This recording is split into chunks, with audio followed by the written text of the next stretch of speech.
Bismillahirrahmanirrahim. Ila hadratin Nabiyil Mustafa Rasulullah sallallahu alaihi wasallam wa ala alihi wa ashabihi wa azwajihi wa dzurriyyatihi wa ahli baitihi al-kiram, khususan ila ruhi Syekh Muhammad bin Ahmad bin Iyas al-Hanafi nafa'anallahu bi ilmihi syai'ulillahi lahu al-Fatihah. A'udzu billahi minasyaitonir rajim. Bismillahirrahmanirrahim. Alhamdulillahi rabbil alamin arrahmanir rahim maliki yaumiddin. Iyyaka na'budu wa iyyaka nasta'in ihdinas siratal mustaqim. Siratal ladzina an'amta 'alaihim ghairil maghdubi 'alaihim waladdallin. Selamat sore sahabat semua, jumpa lagi dengan saya pada kesempatan kali ini. Kita akan meneruskan tentang pembahasan seputar tarikhul Islam, tentang sejarah Islam, yang mana sebelumnya kemarin kita sudah ngobrol ya tentang awal mula penciptaan Nabi Adam alaihi salam, kisah awal penciptaan Nabi Adam alaihi salam.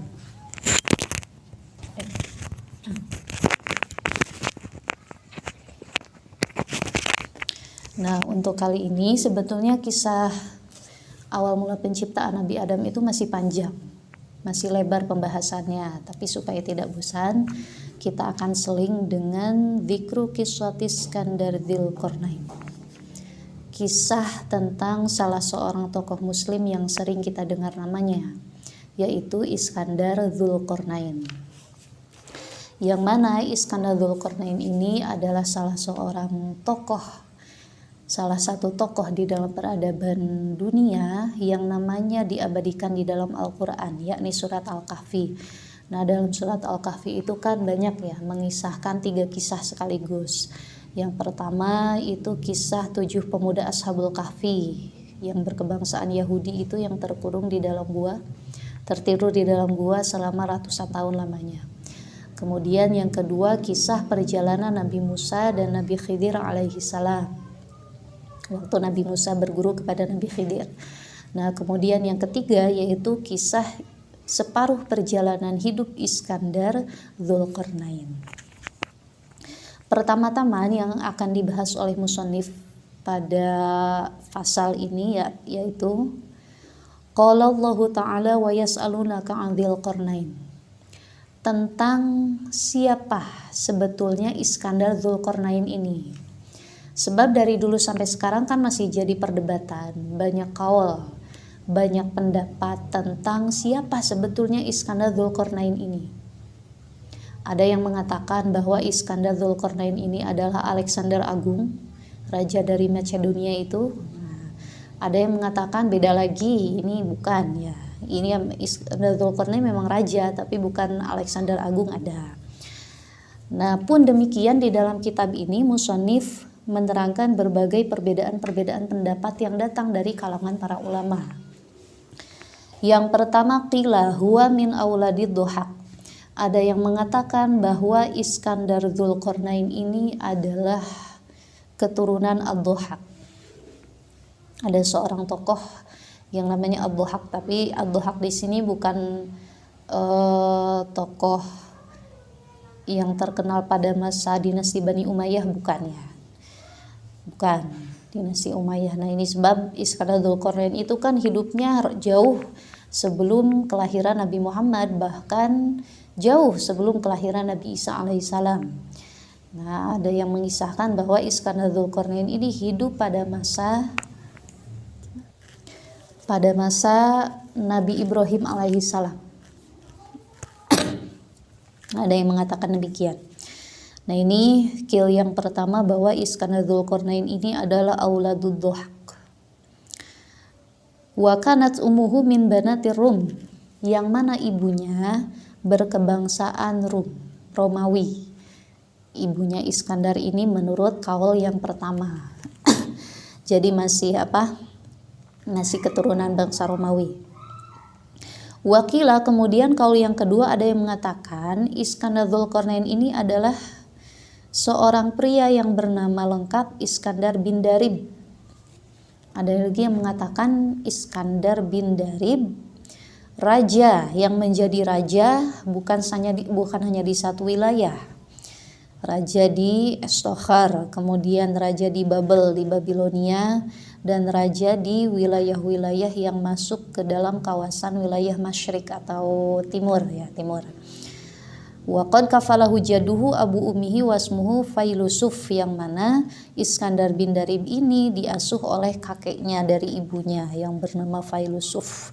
Yang mana Failusuf ini dikisahkan wa kana malakur Rum, salah seorang raja di kebangsaan Romawi. Ini kaul yang kedua. Nah, kemudian kaul yang ketiga, waqala Ali radhiyallahu anhu wa Ikrimah. Menurut Sayyidina Ali dan Ikrimah, karena Iskandar Dzulqarnain ini min waladi Yunan bin Yafith bin Nuh alaihi salam. Beliau mengatakan bahwa Iskandar Dzulqarnain ini adalah keturunan Nabi Nuh dari jalur putranya yang bernama Yafith. Nabi Nuh itu kan kalau tidak salah putranya ada berapa ya? 4 itu. 3 dari istri pertama, 1 dari istri yang lain, Kan'an itu. Nah, yang 3 itu Yafith, Sam. 1 lagi siapa ya, lupa namanya. Nah, kalau Nabi Muhammad itu kan dari garis Sam ya, Sam bin Nuh. Nah, kalau Iskandar ini dari garis Yafith. Jadi putranya Yunan bin Yafith bin Nuh itu menurut Sayyidina Ali, kaulnya Sayyidina Ali dan Ikrimah. Wakila ada lagi menurut pendapat yang lain, annahu huwallazi bana al-manarata bil Iskandariyati. Ada yang mengatakan bahwa Iskandar Dzulqarnain ini adalah seorang tokoh yang dulu membangun menara Iskandariyah.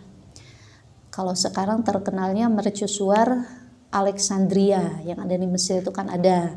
Nah, ini konon yang membangun itu Iskandar Dzulqarnain. Nah, kalau mengacu pada kil yang terakhir ini bisa jadi Iskandar Dzulqarnain itu ya Alexander Agung, karena kan memang kisahnya yang membangun mercusuar Alexandria itu kan salah seorang wakil atau orang yang diperintah oleh Raja Alexander Agung.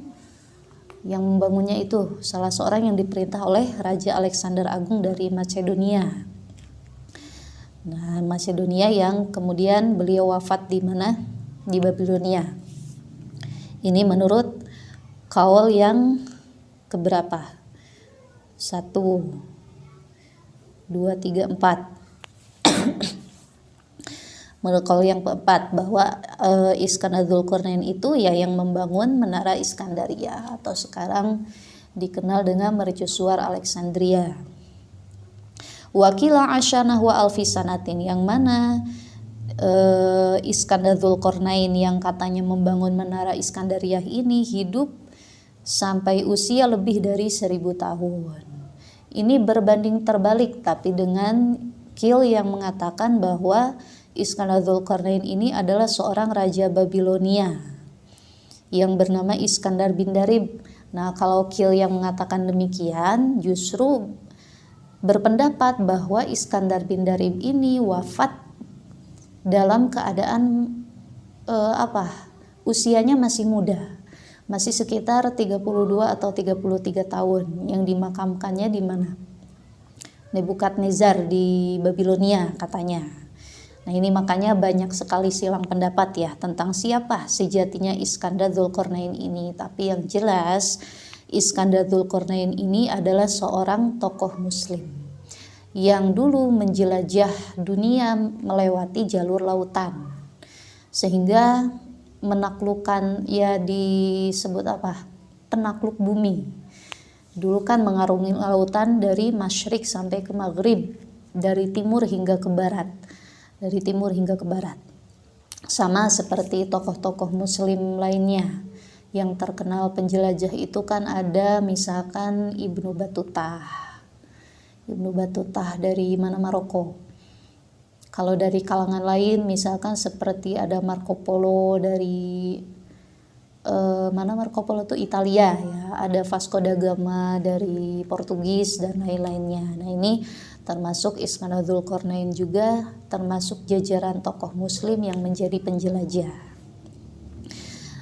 Kemudian yang kedua, musonif di sini membahas tentang status statusnya Iskandar Dzulqarnain itu apa? Ada yang mengatakan hanya seorang raja, ada juga yang mengatakan seorang nabi, bahkan seorang rasul.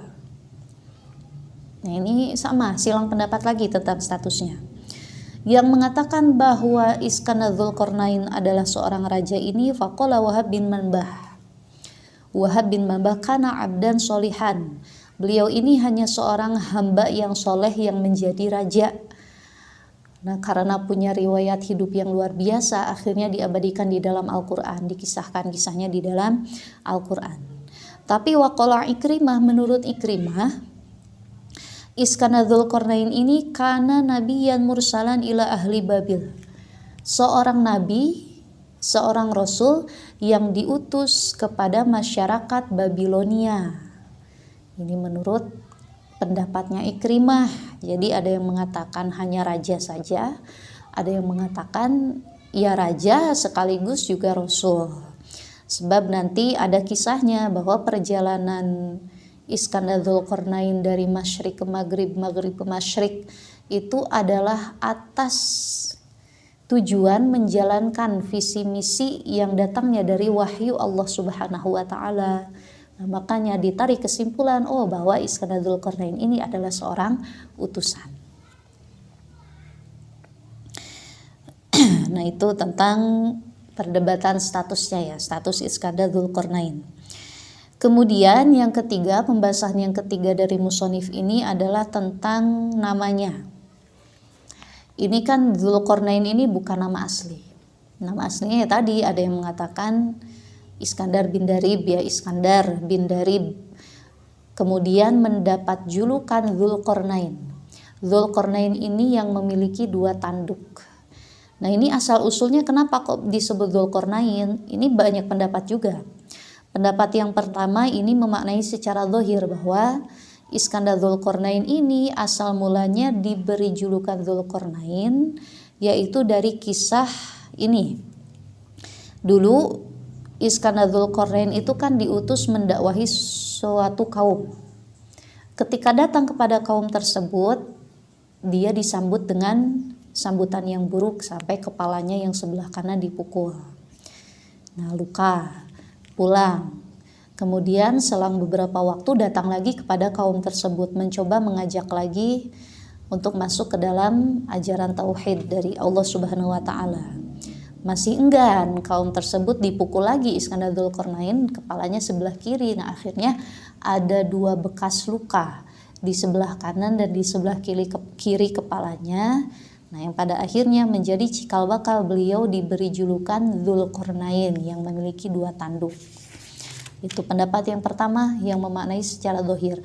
Namun kebanyakan para ulama di sini berpendapat disebut Dzulqarnain karena beliau Iskandar Dzulqarnain ini merupakan salah seorang raja.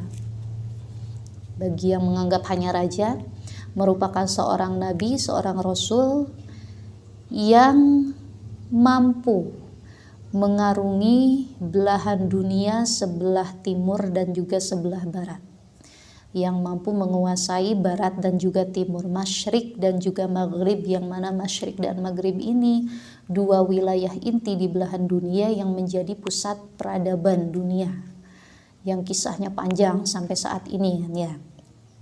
Kalau daerah Masyriq itu sekarang tuh meliputi sekitar negara mana saja?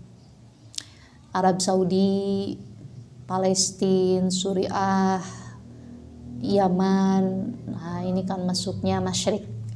Nah, ada Maghrib. Kalau Maghrib itu meliputi Irak, Libya, Tunisia, Aljazair. Nah, itu masuknya Maghrib. Maroko, nah itu juga masuknya Maghribi. Nah, ini jadi pendapat para ulama begitu, diberi julukan Dzulqarnain karena berhasil menaklukkan 2 wilayah inti di belahan dunia, yaitu barat dan juga timur, Masyriq dan juga Maghrib. Disebutlah Iskandar Dzulqarnain. Nah, ini 3 poin yang menjadi perdebatan ya tentang jati diri seorang Iskandar Dzulqarnain. Jadi intinya Iskandar Dzulqarnain ini Ada yang mengatakan beliau ini ya Alexander Agung itu yang sering kita dengar namanya, raja dari Macedonia. Ada juga yang mengatakan bukan, beda lagi, Alexander ya Alexander, Iskandar ya Iskandar. Jadi ada silang pendapat. Kemudian tentang statusnya ada yang mengatakan hanya raja, ada yang mengatakan juga raja sekaligus menjadi utusan Allah Subhanahu wa Ta'ala. Qala Wahab bin Manbah awhallahu ila dzil qarnaini fi manamihi inni ba'itsuka fil ardi ila sab'i umamin mukhtalifatin wallahu a'lam bishawab. Nanti kita akan lanjut kepada masuk pembahasan kisah perjalanan Iskandar Dzulqarnain menemui 7 golongan umat yang berbeda-beda sifatnya, berbeda-beda karakteristiknya, berbeda-beda tempatnya, yang menjadi inti dari pembahasan yang terdapat di dalam surat Al-Kahfi tersebut. Untuk pembahasan kali ini saya cukupkan dulu sampai di sini. Mudah-mudahan ada manfaatnya bagi teman-teman semua, menjadi keberkahan bagi kita semua. Amin ya Allah rabbal alamin. Wal afu minkum wallahul muwaffiq ila aqwamit thoriq. Wassalamualaikum warahmatullahi wabarakatuh.